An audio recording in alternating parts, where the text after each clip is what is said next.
Ce programme vous est présenté par le ministère Arc en Christ. Arc en Christ, Alliance pour la restauration du bonheur conjugal en Christ. Shalom et que Dieu vous bénisse. Voilà pourquoi tu dois connaître ta vérité. Amen. Ok. La vérité, ici Jésus nous montre que la vérité est un système, une organisation. Le royaume de Dieu est construit et organisé sur la base de la vérité. Amen. Donc la vérité, c'est la réalité du royaume de Dieu. Amen. Et le premier niveau d'accès à la vérité, c'est la révélation de la parole de Dieu. Amen. Je n'ai pas dit c'est la parole de Dieu, je dis c'est la révélation de la parole de Dieu. Amen. La révélation de la parole de Dieu. La révélation, c'est la preuve ou l'évidence ou la conviction que c'est Dieu qui parle. Amen. Dieu qui parle, ce qu'il dit est vrai. Prenons Jean 4, 20 à 25. Jésus va nous parler encore de la vérité et la place de la vérité dans l'adoration. Jean 4, 20 à 25, verset 20. Nos pères ont adoré sur cette montagne. Et vous dites-vous que le lieu où il faut adorer est à Jérusalem.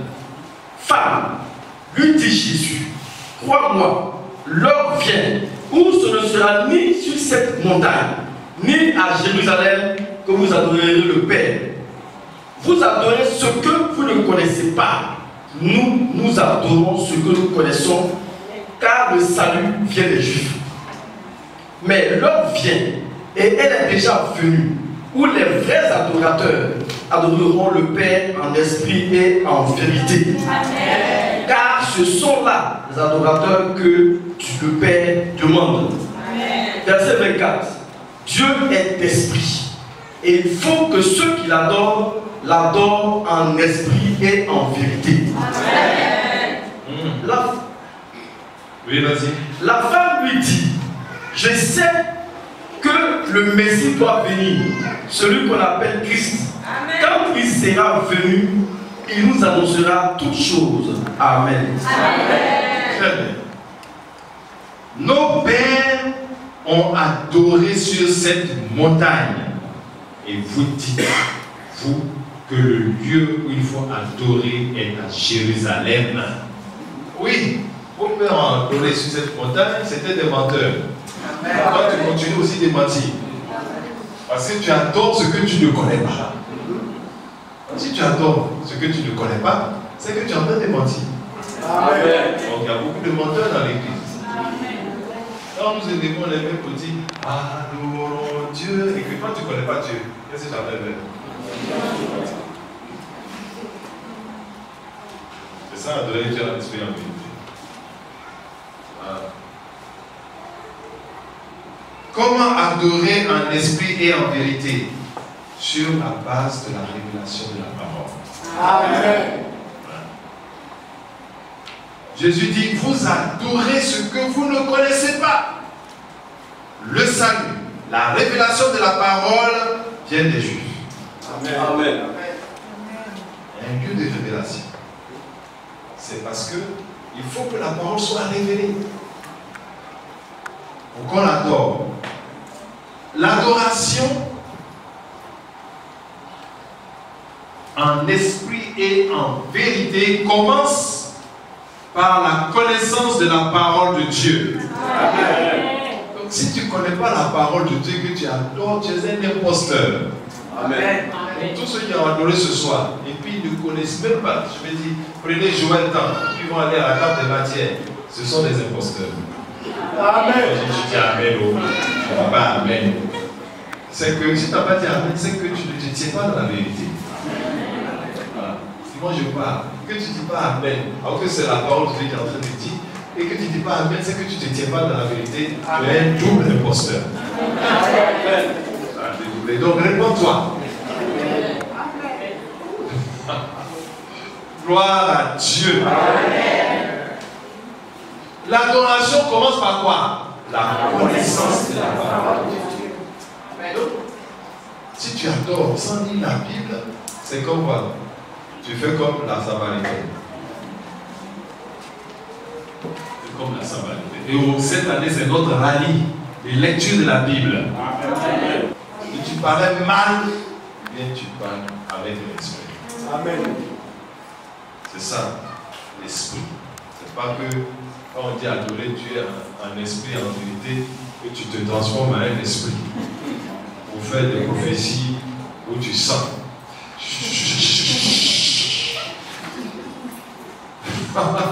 En plein milieu de l'adoration.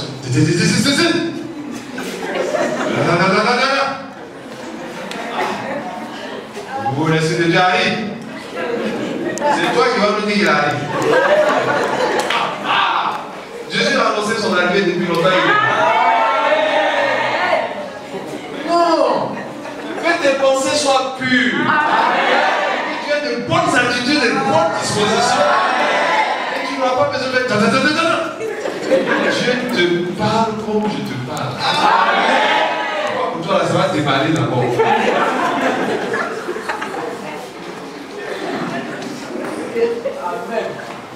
Gloire à Dieu. Puis tu fais ces choses-là, tu dis, c'est moi, c'est pas Dieu, c'est moi. C'est moi. Alléluia. Amen. Gloire au Dieu vivant. Amen. Et tout ça, on apprend. Amen. Écoute, c'est important. Quand j'ai dit, adorer Dieu en esprit, en vérité, c'est quoi? Recevoir la révélation de la parole. La parole change, la vérité de la parole de Dieu que tu reçois dans ton cœur change tes pensées, change tes dispositions. Amen. Et tes attitudes. Amen. Et ça marque une empreinte de l'Esprit de Dieu sur toi. Amen. Toi, tu ne vois pas, mais il y a une empreinte. Il y a une empreinte et quand tu adores, on sait que c'est un véritable adorateur qui est là. Amen. Mais tu vas voir aussi, il y a des empreintes diaboliques. Et avec ça, les gens adorent. On va passer dans la parole. Bien aimé, je voudrais te dire que celui qui adore Dieu doit être une personne vraie. Amen. Une personne véridique. Amen. Son comportement ne doit pas contredire le culte qu'il rend à Dieu. Amen. Mais le comportement ou notre comportement reflète l'esprit qui nous conduit ou qui nous commande. Amen. À cause d'un esprit que tu te comportes comme ça. Maintenant, ils sont comme ça. Ils vont vivre en concubinage avec une femme pendant 40 ans et puis la divorce. Avec 3 ou 4 enfants qui t'arrêtent. Ça, c'est quel esprit ça? Et il va arriver. Ça, il y en a beaucoup comme ça.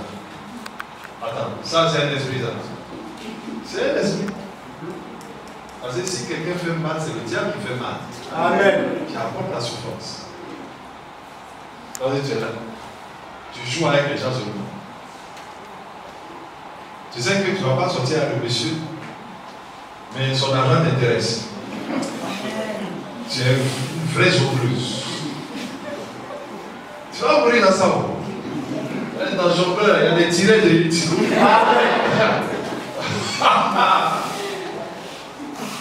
Quand on dit le Seigneur est merveilleux, toi aussi tu dis Alléluia.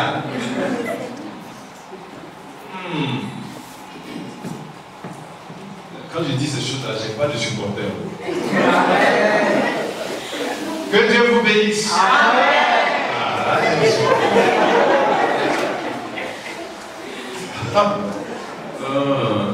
Mais il va te bénir dans la vérité. Il ne va pas te bénir dans le mensonge. Amen. Donc le comportement est un tracé, une empreinte ou un cachet spirituel. Un cachet spirituel. On va voir l'exemple de Caïn dans Genèse 4, 1 à 11. Tu vas voir que ce que nous sommes en train de dire là, c'est la pure vérité. Allons-y. Genèse 4 à 11. Et prenez 1 Jean 3, 11 à 12.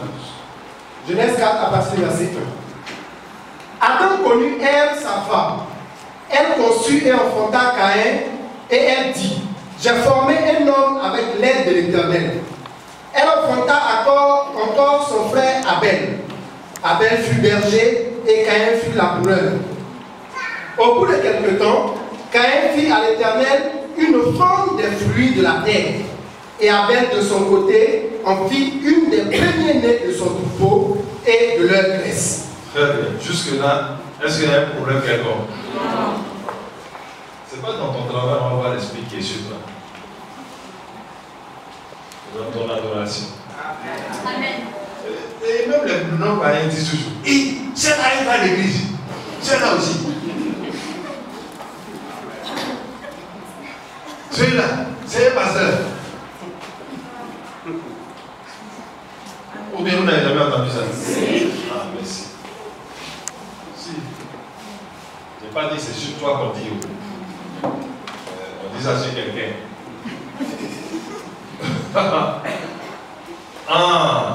Allons-y. L'Éternel porta un regard favorable sur Abel et sur son offrande. Mais il ne porta pas un regard favorable sur Caïn et son offrande. Tu entends? Le regard va d'abord sur la personne. Amen. Et sur la personne, il y a soit l'empreinte du Saint-Esprit ou l'empreinte diabolique. Amen. Quelle est l'empreinte qui est sur toi? Tu n'arrives même pas à dire. Allons-y. Caïn fut très irrité et son visage fut abattu. Et l'Éternel dit à Caïn, pourquoi es-tu irrité? Et pourquoi ton visage est-il abattu? Certainement, si tu agis bien, tu relèveras ton visage. Et si tu agis mal, le péché se couche à la porte et ses désirs se portent vers toi. Mais toi, domine sur lui. Amen. Cependant, Caïn adressa la parole à son frère Abel. Mais comme ils étaient dans le champ, Caïn se jeta sur son frère Abel et le tua. L'Éternel dit à Caïn, où est ton frère Abel? Il répondit, je ne sais pas. Suis-je le gardien de mon frère? Waouh, c'est à Dieu qu'on parle.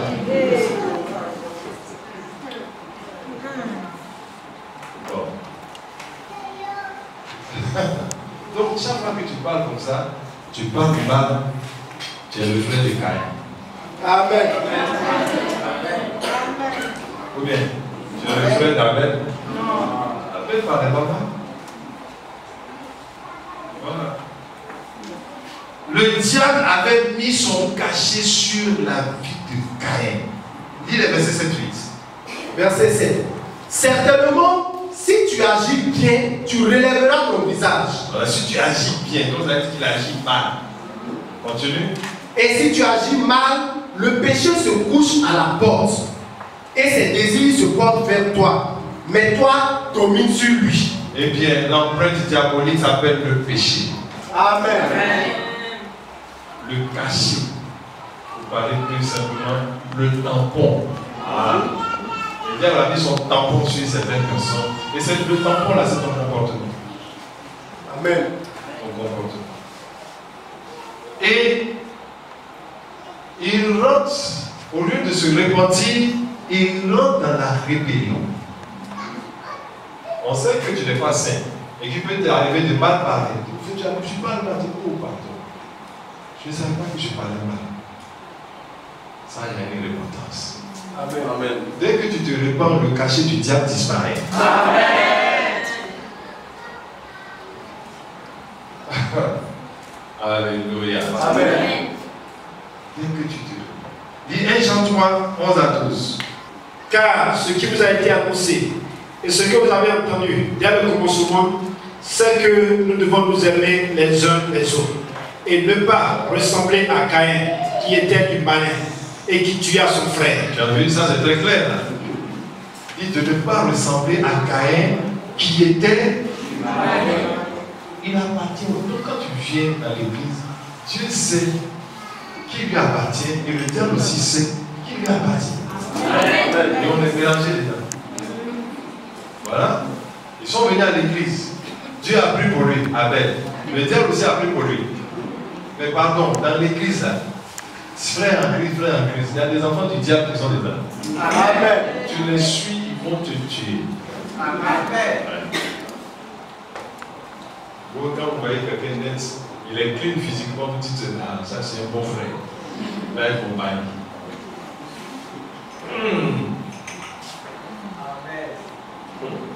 Dis Amen, ou dis pas Amen. Les célibataires, si Dieu n'a pas choisi ton conjoint, tu peux être temps. Et comment Dieu va choisir ton conjoint? La parole de vérité. Parole de vérité. On voit ça dans ton comportement. Si tu dis c'est Dieu qui dit de prendre cette femme ou cette fille, et puis on voit que ton comportement, il y a la rébellion, il y a autre chose, et que tu mens. C'est pas Dieu qui t'envoie. Aussi simple. Le comportement est le reflet de l'esprit qui nous manipule. Amen. Satan aime la rébellion, il aime la désobéissance, il aime ça. Il aime le vol aussi. Jean 10, le voleur ne vient que pour faire quoi? Égorger et tuer, c'est pas la même chose. Le voleur ne vient que pour voler, détruire et égorger. C'est ça. Là, quand il a tué son père, il a battu à qui? Ok. Avec ça, il est venu à donner. Voyons l'exemple d'Élie dans 1 Roi 17, 9 à 24, et puis on va passer à un autre chapitre. Alors la parole de l'Éternel lui fut adressée en ces mots. Lève-toi, va à Sarepta qui appartient à Sidon et demeure là. Voici, j'y ai ordonné à une femme veuve de te nourrir. Et il se leva et il alla à Sarepta. Comme il arrivait à l'entrée de la ville, voici, il y avait là une femme veuve qui ramassait du bois. Il appela et dit, va me chercher, je te prie, un peu d'eau dans un vase afin que je boive. Et elle alla en chercher. Il appela de nouveau et dit, apporte, je te prie, apporte-moi, je te prie, un morceau de pain dans ta main. Et elle répondit, je n'ai qu'une poignée de farine dans un pot et un peu d'huile dans une cruche. Et voici, je ramasse 2 morceaux de bois, puis je rentrerai, je préparerai cela pour moi et pour mon fils. Nous mangerons, après quoi nous mourrons. Et il lui dit, ne crains point, rentre, fais comme tu as dit. Seulement, prépare-moi d'abord avec cela un petit gâteau et tu me l'apporteras. Tu en feras ensuite pour toi et pour ton fils. Ainsi parle l'Éternel, le Dieu d'Israël. Amen. La parole lui est adressée. La farine qui est dans le pot ne manquera point. Amen. Quand la parole de Dieu arrive, ce qui ne doit pas être disparaît. Ce qui ne doit pas être, c'est que cette veuve soit à court de provision. Amen. Cette veuve n'est plus de farine. Quand il dit ainsi par l'Éternel, la pénurie s'en va. Et l'abondance fait place. Amen. Continue. La farine qui est dans le pot ne manquera point. Et l'huile qui est dans la cruche ne diminuera point. Jusqu'au jour où l'Éternel fera tomber de la pluie sur la face du sol. Amen. Très bien. Très bien. Très bien. Alors tu vas reprendre. Après, voilà, après 17. Donc, je reprends tout à l'heure à partir du verset 17. Donc, quand Élie a prononcé la parole, ceux qui ont déjà lu ce passage, a-t-elle eu à manger, oui ou non? Elle, Élie et son enfant ont mangé. Vous qui mangez gracieusement, c'est à vous que cette parole est adressée. Allons-y. Verset 17. Après ces choses, le fils de la femme maîtresse de la maison devint malade. Et sa maladie fut si violente qu'il ne resta plus en lui de respiration.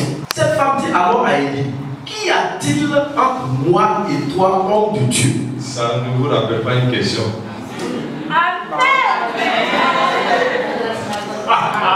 Voilà. Ça vous rappelle quelque chose? Qu'est-ce que ça vous rappelle?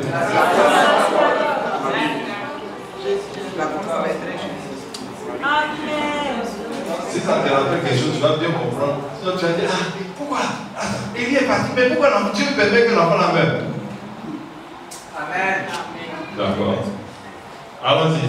Cette femme dit alors à Élie, qu'y a-t-il entre moi et toi, homme de Dieu? Es-tu venu chez moi pour rappeler le souvenir de mon iniquité et pour faire mourir mon fils? Il lui répondit, donne-moi ton fils. Et il le prit, prissé de la femme, le monta dans la chambre haute où il demeurait et le coucha sur son lit. Puis il invoqua l'Éternel et dit, Éternel mon Dieu, est-ce que tu affligerais au point de faire mourir son fils? Oui. Je vais le faire. Amen.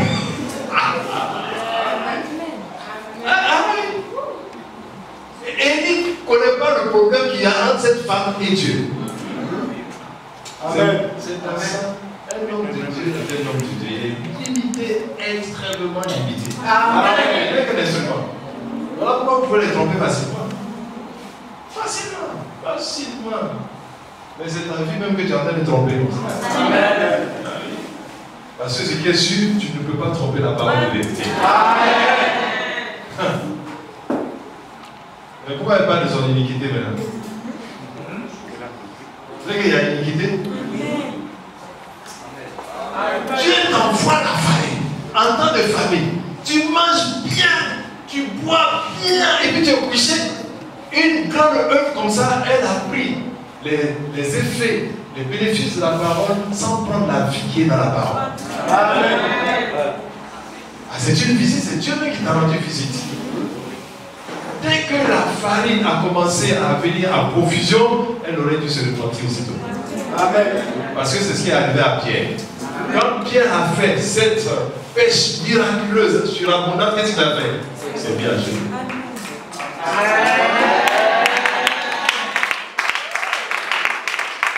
Elle mange, elle est assise, elle mange sur l'iniquité. Tu vas voir. Il te fait mal à ce que je vais faire. Alléluia. Amen. Allons-y, tu vas voir ce qu'il va dire. Éternel mon Dieu, est-ce que tu affligerais au point de faire mourir son fils, même cette veuve chez qui j'ai été reçu comme un hôte? Et puis j'ai déjà dit oui, continue. Et s'étant dit 3 fois sur l'enfant, invoqua l'Éternel et dit, Éternel mon Dieu, je t'en prie, que l'âme de cet enfant revienne au-dedans de lui. Ça a prié l'Église et Seigneur, prends pitié de moi. Cette femme-là me nourrit. Si elle perd là, comment je vais rester dans cette maison? S'il n'était pas contre la montagne est partie, elle allait voir avec Dieu. Allons-y. L'Éternel écouta la voix d'Élie, La voix d'Élie. et l'âme de l'enfant revint au-dedans de lui. Donc l'âme était partie où? Ah, mon Dieu a fait ça depuis. Pour ça, j'ai dit oui. Et il a redonné à Élie. Continue. Et il fut rendu à la vie. Élie prit l'enfant, le descendit de la chambre haute dans la maison et le donna à sa mère. Et il dit, vois, ton fils est vivant. Et la femme dit à Élie, je reconnais maintenant que tu es un homme de Dieu. La famille que tu as mangé là. Allons-y. Je reconnais maintenant que tu es un homme de Dieu et que la parole de l'Éternel dans ta bouche est vérité. Donc quand la parole est venue, premièrement, elle a mangé, elle fait mentir la parole de Dieu. Amen. La parole de Dieu vient devant toi, elle te fait grâce, tu dois te repentir. C'est ce qu'on a vu la dernière fois, quand Jésus est rentré dans la maison des Zachée. Il lui a dit quelque chose. Toi tu cherches à manger, Dieu cherche la repentance. Quand il t'a donné à manger, qu'est-ce que toi tu dois faire? Donc toi, peut-être tu attends de grandes choses. Mais Dieu est en train de te donner la paix. Dieu te permet d'entendre ses enseignements. Si tu es content, commence à changer. Commence à changer. Commence à changer. C'est de mentir, c'est de tricher, c'est de tromper les gens. Amen. Cesse de faire des victimes. Amen. Merci d'avoir dit Amen. Gloire à Dieu. Amen. Donc, la parole de Dieu peut mentir dans la bouche de certaines personnes. La parole de Dieu peut mentir dans la bouche de certaines personnes. Ah, je reconnais que la parole de Dieu dans ta bouche est vérité. Donc, elle ne savait pas que. Elle savait que c'est un homme de Dieu, mais elle était sur ces choses. Hein? Son iniquité là, c'est entre elle et Dieu. Il savait qu'à tuer son mari ou personne ne sait. Gloire à Dieu. Amen. Ce qui s'est passé, puis son mari est mort, personne ne sait. Mais ce qui est sûr, il y a un problème entre elle et Dieu. Amen. Amen. Voyons maintenant rendre témoignage à la vérité de Dieu. Amen. Amen. Toi, tu es en retard. On a vu la définition. Toi, tu es sûr. Oh. Ouais, quand tu écoutes toi-même que tu es convaincu, tu perds les dents. Rendre témoignage à la vérité de Dieu. Bien-aimé, la parole de Dieu n'a pas d'autres objectifs sur la terre que de rendre témoignage à la vérité. Amen. Qu'est-ce que j'ai dit?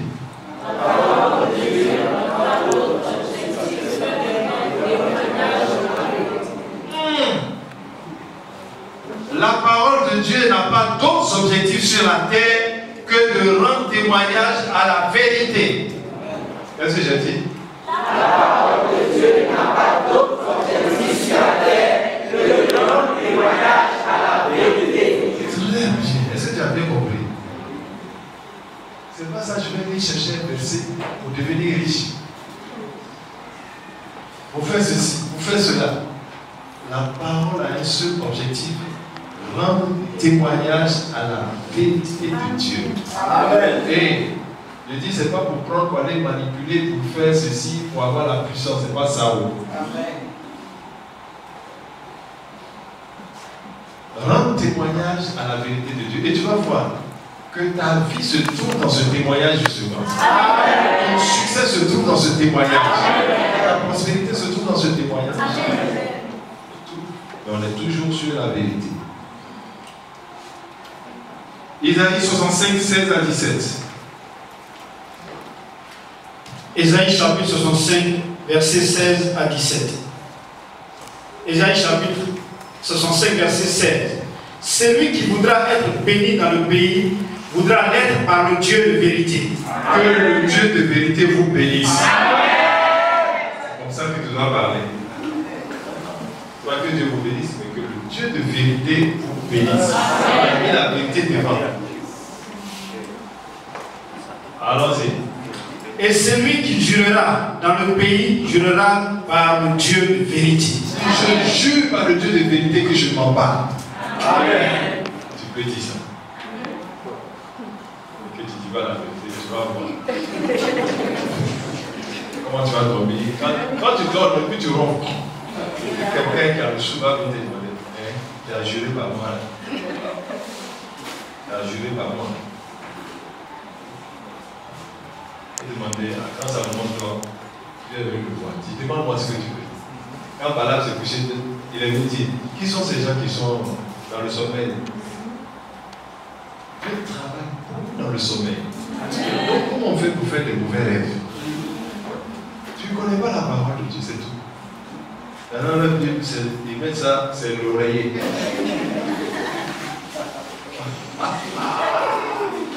Oh, gloire à Dieu. Amen. Écoute cette troisième partie très attentivement. Amen. Et si tu as sommeil, il faut te tenir debout. Amen. Si nous rendons témoignage à la vérité, c'est à Dieu que nous rendons témoignage. Amen. Pourquoi devons-nous rendre témoignage à la vérité? Pourquoi devons-nous rendre témoignage à la vérité? C'est l'apôtre Paul qui va nous le dire dans Romains 1. La colère de Dieu se révèle du ciel contre toute impiété et toute injustice des hommes qui retiennent injustement la vérité captive. Car ce qu'on peut connaître de Dieu est manifeste pour eux, Dieu le leur ayant fait connaître. En effet, les perfections invisibles de Dieu, sa puissance éternelle et sa divinité se voient comme à l'œil depuis la création du monde quand on les considère dans ses ouvrages. Ils sont donc inexcusables, puisqu'ayant connu Dieu, ils ne l'ont point glorifié comme Dieu et ne lui ont point rendu grâce. Mais ils se sont égarés dans leurs pensées et leur cœur sans intelligence a été plongé dans les ténèbres. Se vantant d'être sages, ils sont devenus fous et ils ont changé la gloire de Dieu, du Dieu incorruptible, en image représentant l'homme corruptible, des oiseaux, des quadrupèdes et des reptiles.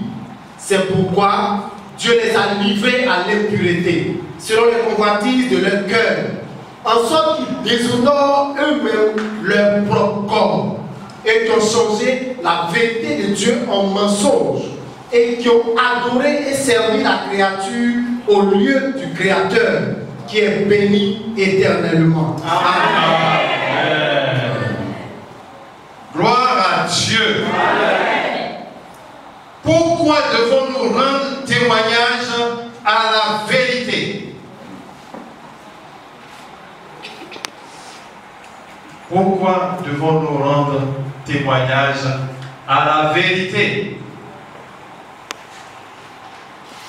Premièrement, parce que la vérité est tenue captive. Amen.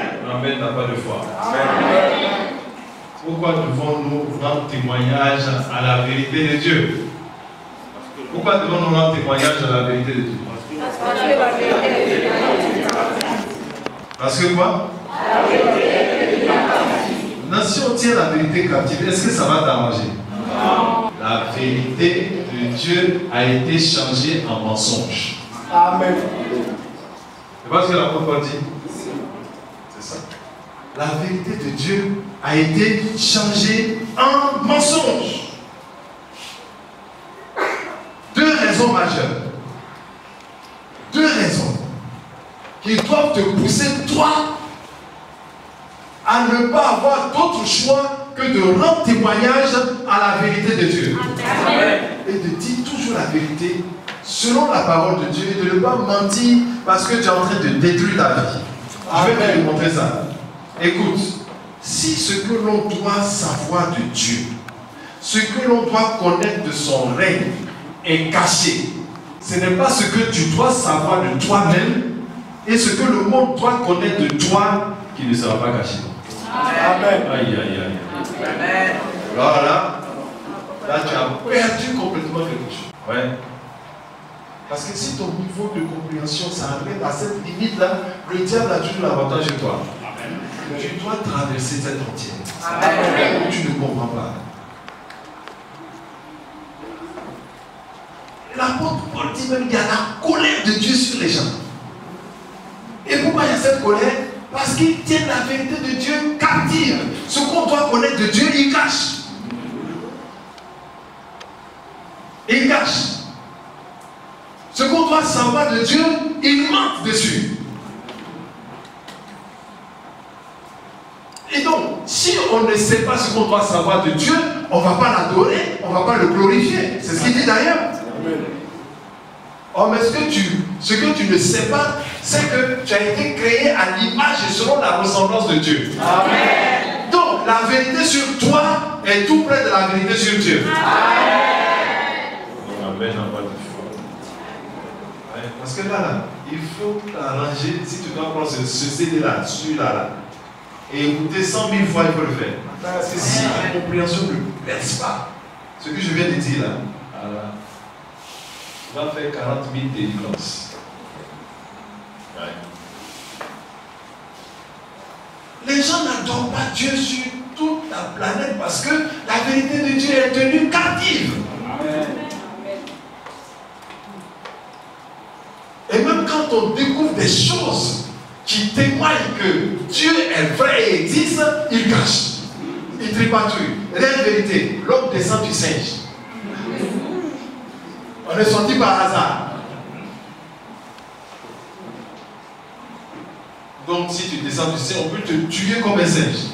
Alors qu'il est écrit, tu ne tueras pas. Amen. Pour que tu ne tues pas, il faut que Dieu existe. Amen. Gloire à Dieu. Amen. Vous avez été édifié par ce message? Vous voulez de plus amples informations? N'hésitez surtout pas à nous contacter au numéro suivant 02 02 10 17 08 35 27 38. Shalom et que Dieu vous bénisse.